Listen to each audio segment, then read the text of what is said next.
I just went live on my profile by mistake. Ah! Oh well, never mind. I was just rambling on. What was I saying? Oh yes, I was saying I was going to have more of a pattern. So, right, we've all done it. If you've got a group online, I'm sure you've posted in the wrong place and you've gone live in the wrong place. I don't care. So 5 people from my own page have just seen me online. You do get encouraged to go on your own profile. Oh, Marie's just come on there. All right, no. Yes, you are encouraged to go on your own profile, but it's really scary. I feel like I've invited you guys to come and listen to me, and you've already taken a step through the door. So it's easier to turn up for you than it would be for me to go live on my own profile. Because you have that feeling that people don't want to hear from you. But never mind, I've done it now. I do feel a bit silly, but I'm not going to let myself. I'm just going to think, well, do you know what? If I help one person, I'll be over the moon. I just don't want anyone to stay stuck like I was. And, you know, all I'm doing is offering out my hand and offering my support and saying, come and try life like this. I've designed a process that I used, and this process worked for me, and I really think it would work for other women who are in the same position that I was in. So if you feel like you can relate to my stories and to where I've been in the journey I've been on, then chances are the process will work for you.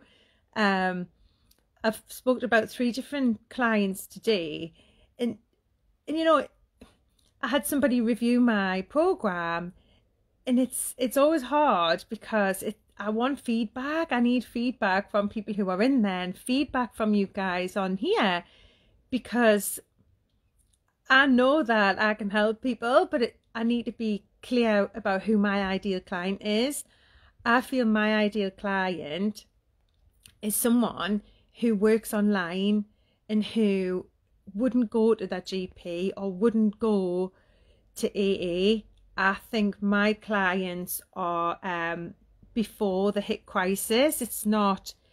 I'm not trying to persuade anyone who's enjoying drinking to change. I'm wanting to support the people who want to change, and I'm going to help them to get lasting change, because often when people are trying to give up alcohol, they see it as very black and white. So they say, right, today's my day 1 and I'm going to stop.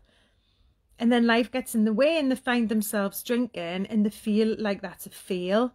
It's not a fail. That is just a process that you're going through. And the process for me starts at being stuck like Susie.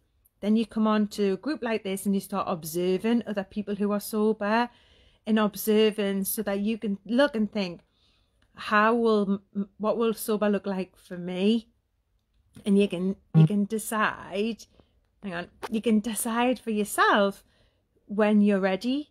I'm not here to push anybody until they're ready. And if you're ready, then you become bold like Bessie and take action. Now, at that stage, a lot of women use willpower, and this isn't about willpower. It's about changing what you believe alcohol brings to the party for you, or seeing it for what it really is. So yes, you might feel more relaxed, but do you feel more relaxed the following day than you would have had you not drank? So you might get that hour of relaxation tonight, but will you not pay for that tomorrow? So it's just trying to work out what it is that drives you and what it is that motivates you, because we're all different. But what we all do is we all want to feel like we belong to the pack, and it's like an animal thing where we don't want to feel on our own. We want to feel part of something. And this brings us nicely on to a question that I was asked on the group today about how do you tell your friends, and how that feels when you come out and you tell people that this is what you're planning to do. And I can't help but think it's got to be easier now in lockdown. It's got to be easier now because of the situation that you cannot really get together socially that much anyway. So I imagine that now it would be easier. Do you think, has anybody experienced that? Do you think it's easier because of lockdown? I missed a comment. I think, let's have a look. I'll just say who's on. Hi, Angie. Hi, Louise. Shelley. Hi, Wendy. Hi, Sam. Evening, Sam. Hi, Ruth. Hi, Karen. Yeah, so when you're telling your friends, it's all about how you're putting it across to them. You know, it's like if you're sure in your own heart and you've made that decision and you've tried it and tested it out, and you just want to give it a little bit longer. You want to give it that bit longer to see if it really is for you, and you might come across a social occasion, even if it's just with 2 or 3 people. And I'm going to suggest that you maybe just broach the subject, bring the subject up. Hi, Karen, how you doing? Are you still rock climbing? Because it might be that they're sitting on the other side of the table feeling exactly the same as you're feeling. And I remember when the people who I was most worried about sharing it with, I can think of one person in particular, and he actually came round and said, he said, my God, I wished I could do that. And I was a bit worried because I was expecting that this particular person would be really like, I don't want to say mean, but just like to make fun and maybe say to us that I would be boring and just question my decision. And often you don't know yourself. So it's just a case of saying like, you're trying it this way, you've tried life that way, and you're trying something different.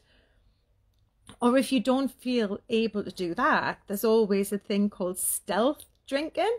I spoke to a client about this today, and it's kind of like when you just want to try it on for size, but you don't feel confident to have those conversations. So what you would be doing is you would be going to the bar and you'd just be asking for a soft drink and just pretend to everyone else that it's, you know, your regular drink, whatever that is, vodka and Coke or whatever. And it just gives you a chance to see your night out through your sober eyes without having everyone jibing at you and saying, oh, just have a drink. But I can't think that you are in that situation because you're locked down. Hang on. I needed this as I was on day 6 yesterday. I had to sleep on the chair, my uncle's, as he's falling a lot, and cracked last night. And yes, I feel what you were saying today. Feel like I failed again. Oh, no. Feel like I failed again. He's just gone off to hospital and then rehab.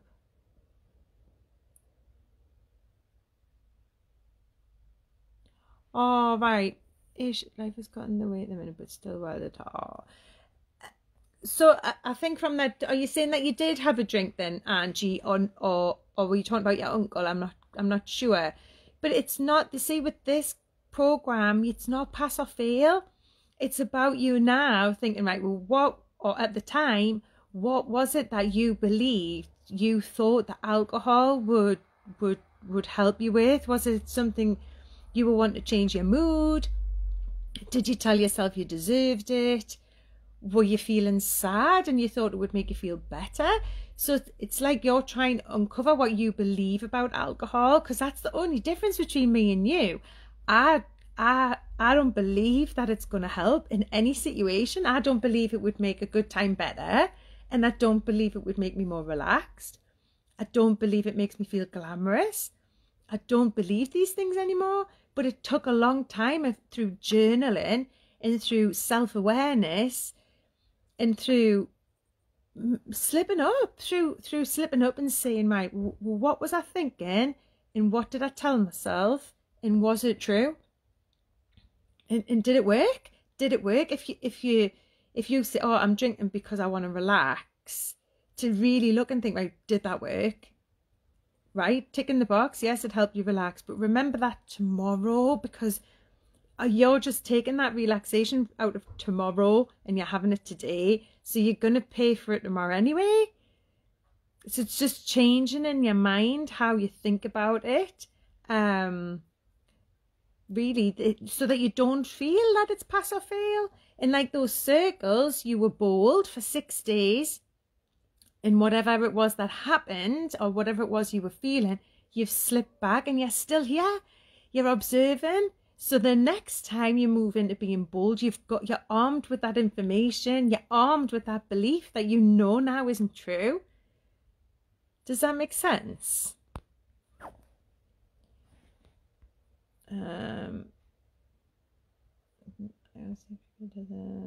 Yes, I had it. I always say that people, doesn't matter how many times you fall, but getting up one more time, that counts. Yes, it's what you do when you fall, isn't it? It's what you do then. And that's why my system's designed, and it's no shame that you've had a drink. You have been brainwashed to believe that you need it in all of these different situations, and that's through the media and through, we've done it to each other because we've all believed it, you know, and in the media, and because it's worked in the past, it was the only tool that you had. And my program is going to open your eyes to developing other tools, so the next time you're feeling that way, you've got something else you can pull out. Yeah. Let's have a look. I think it make you worse, and the one it does make you feel worse. There are no failures, only opportunities to approach things differently. Having a drink isn't about feeling, it's about working out what you need in your toolkit to give up. Don't beat yourself up. Look at it as the preparation. Exactly. And that's what it is, Angie. It's like you're still on the process. It's not, think of it learning to drive. You're learning to drive. It's not as simple as just stop. It's not as simple as that. There's a lot more to it. You've relied on it. Oh, what have I done? I've turned you around. How have I done that? Oh, I don't know how I did that. I put you onto my pillow.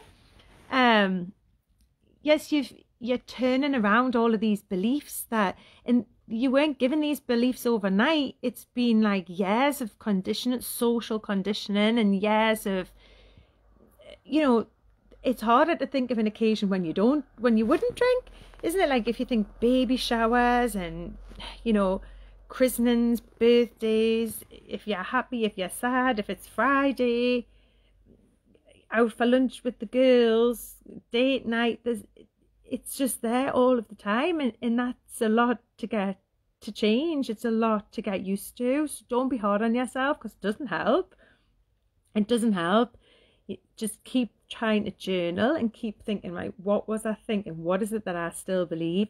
And the last belief that I had last Christmas, I was sober for about 13 months, and it was actually New Year's Eve, and we were all going out for food, and it was about 4 o'clock, and I wasn't even bothered about what I was going to wear. I hadn't thought about, you know, was I going to wash my hair? You know, I had made no effort at all, and I just didn't really want to go. I was thinking, well, why not? What's wrong with me? And I had somehow put in my head that I didn't deserve to get glammed up because I wasn't drinking. I had attached the glamour of New Year and of a party to drinking. So therefore, if I'm not drinking, there's no point getting dressed up. That's what I had told myself, like internally. And it took a lot for me to sit there and think, oh, what's the matter? Like normally I'm painting my nails and I'm planning what dress to wear and what shoes and making a bit of an effort. Like I'm a girly girl. I like my hair and makeup and that all done on a night out. I just wasn't making any effort. And I had to give myself a little bit of a shake and think, well, just because you're not getting pissed doesn't mean that you can't get glammed up. So I got all the eyelashes on and my lipstick and got myself dolled up to the nines. And I was only out for 2 hours, but I felt amazing. And often it's because you're not getting dressed up. When was the last time you got dressed up? If you've stopped drinking, you know, we've still got to make an effort if that's what makes you feel good. You know, these nights out that we'll look back on with rose-tinted glasses and we had a great time, probably because you had brand new clothes on, you know, your favourite perfume, your matching underwear, a nice dress and you're with the people who you love most in the world. So of course you're going to have a good time. You know, it's not always about the alcohol.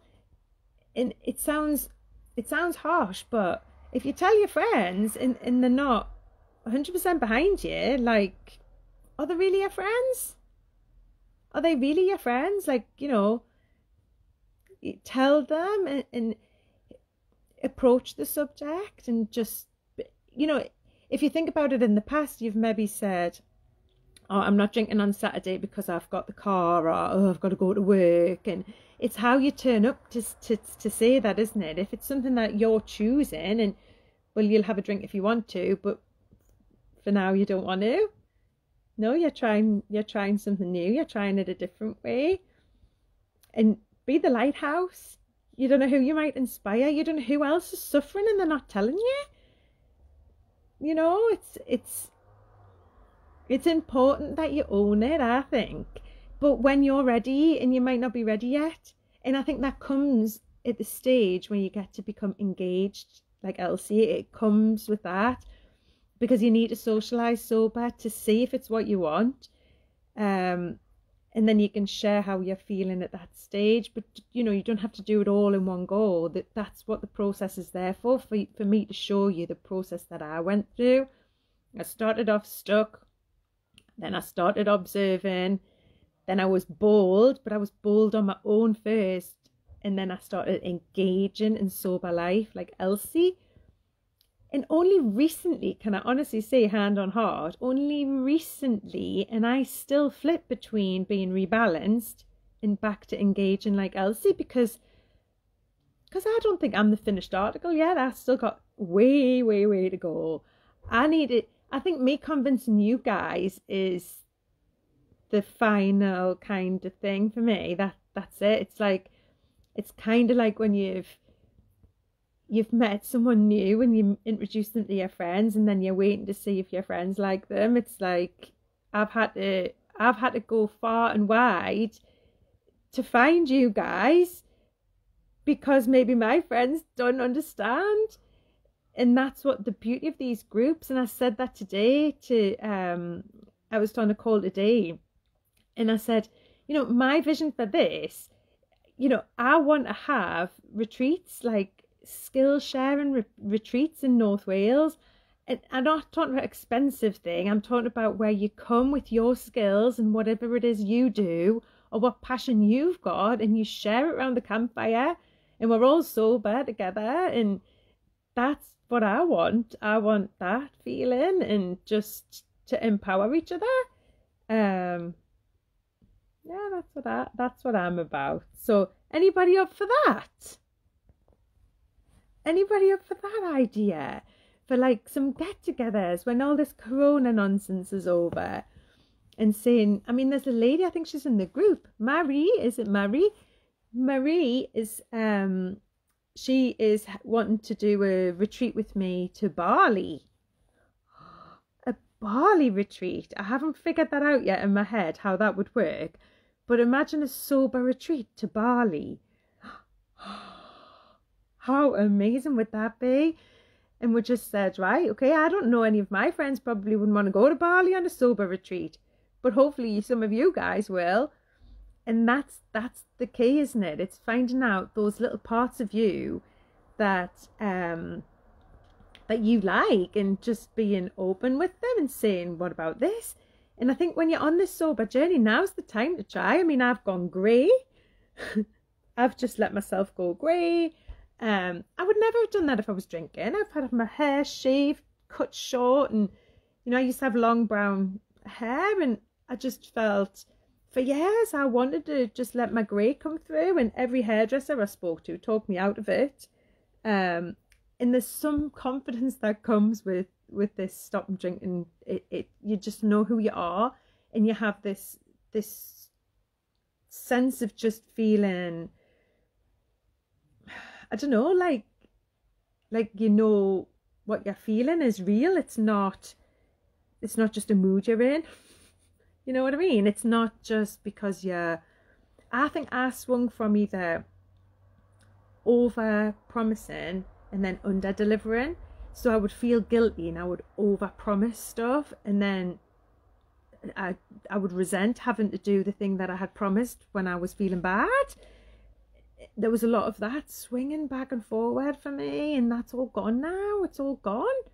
And I'm getting clearer with me boundaries and clearer with what I like and what I don't like and what I want to let in and I don't want to let in. And it's just, it just feels like I'm creating the life that I should be living, really.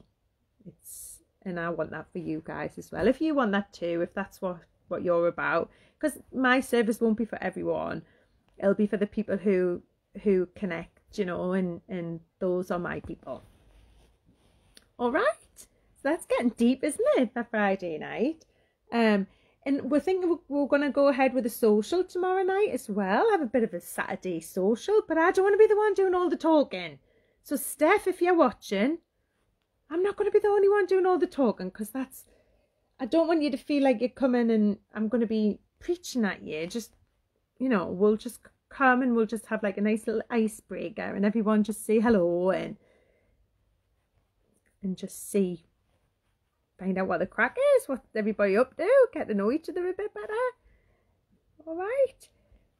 Yeah, that's enough ramblings for me. I'm going on to the paid for group now, and I'm going to be sending the link because I really, really want you to just jump in and to join this membership, because whatever stage you're at in the process, it's going to really help you, because in there you've got all of the, looking at your core values, looking at your beliefs, looking at why we're in the position we're in, how we've been brainwashed, looking at, you know, how to tell your friends. All of those things are inside of the program, inside of my membership. And then we'll look at the case studies through Susie, Ollie, Bessie, Elsie and Riley, and talk about their journey and how they have gone through the process as well. It's really nice. I really like it. So I'll send the link as well in case anybody's wanting to join up. We've had a new member join up today, so yes, I would love to have you. I would love to be part of your journey. All right, so I'll put that on now. Bye for now.